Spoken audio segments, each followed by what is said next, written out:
Fala, saudosista! Hoje vamos contar para você sobre outra pandemia, uma que assolou o mundo de 1918 a 1919. Sabe de qual doença estamos falando?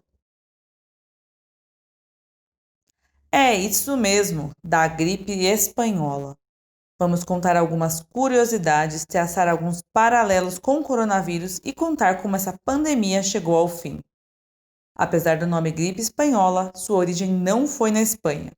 A Espanha era um país neutro durante a Primeira Guerra Mundial e, por isso, divulgou amplamente o aparecimento da doença. Inclusive, em outros países, essa gripe tem outros nomes. Países envolvidos na guerra não queriam causar pânico entre os soldados e nem demonstrar fraqueza, e por isso estavam escondendo essas informações da população. Não se sabe ao certo onde aconteceu a mutação do vírus influenza. Esse começou a passar de aves para os seres humanos, mas especulam-se dois lugares: os Estados Unidos, país onde apareceram os primeiros casos, e adivinhem só outro país suspeito? A China. Os primeiros casos foram registrados no Fort Riley, uma instalação militar localizada no estado do Kansas. O primeiro paciente infectado foi o soldado Albert Gitchell, o qual foi internado com sintomas de gripe normal. Na semana seguinte, mais de 1.100 outros soldados desse local foram internados com os mesmos sintomas. Acredita-se que por meio das tropas norte-americanas que participavam da Primeira Guerra Mundial é que a doença se espalhou pelo mundo. A gripe espanhola espalhou-se principalmente por conta das movimentações de tropa neste período e deixou 50 milhões de mortos. Ela chegou ao Brasil em setembro de 1918 em uma embarcação vinda da Inglaterra que passou por Lisboa, Recife, Salvador e Rio de Janeiro. Espalhou-se rapidamente e matou 35 mil brasileiros. A gripe teve 3 ondas. A primeira onda iniciada em março de 1918, a segunda em agosto de 1918 e a terceira onda iniciada em janeiro de 1919. Entre as 3 ondas, a segunda ficou conhecida por ser a mais contagiosa e por possuir maiores índices de mortalidade. Assim como hoje em dia, o sistema de saúde colapsou. Os médicos não conheciam e não sabiam como tratar a doença. Além disso, a medicina da época não era tão avançada para a criação de vacinas e medicamentos.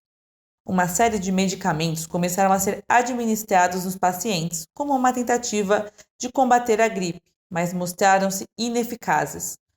Os medicamentos serviam mais para aliviar os sintomas do que para o seu tratamento efetivo. Devido à quantidade de pacientes, vários hospitais foram improvisados para atender aos doentes.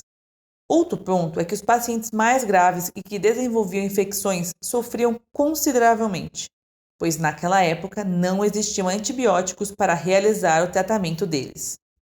Assim como nos dias de hoje, quando se identificou que a doença era contagiosa, muitos locais adotaram medidas de isolamento social. Assim foram decretados os fechamentos de escolas, igrejas, comércios e repartições públicas em diferentes locais, e inclusive no Brasil.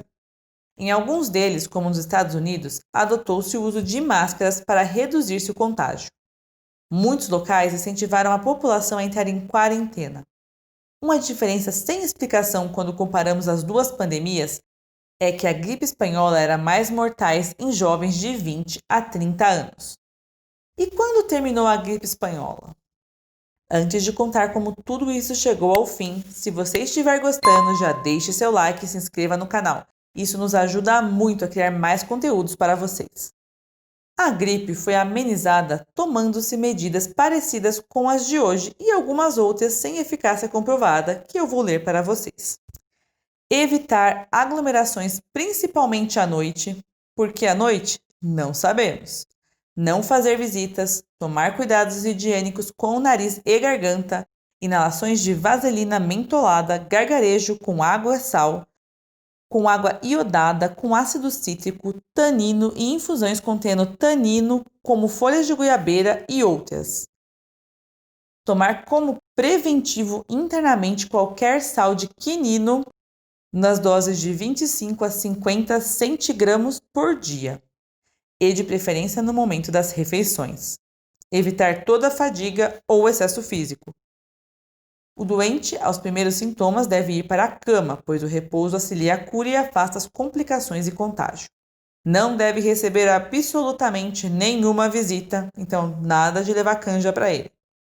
Evitar as causas de resfriamento é de necessidade tanto para os sãos como para os doentes e os convalescentes. E as pessoas idosas, foquem no idosas, devem aplicar-se com mais rigor ainda todos esses cuidados. Os médicos descrevem a gripe espanhola como o maior holocausto médico da história. Após o ápice da doença, no final de 1918, novos casos caíram abruptamente. Uma das explicações para o rápido declínio da doença é que os médicos se tornaram mais eficazes na prevenção e tratamento da pneumonia que se desenvolvia após a contração do vírus. Outra teoria sustenta que o vírus sofreu uma mutação extremamente rápida para uma forma menos letal.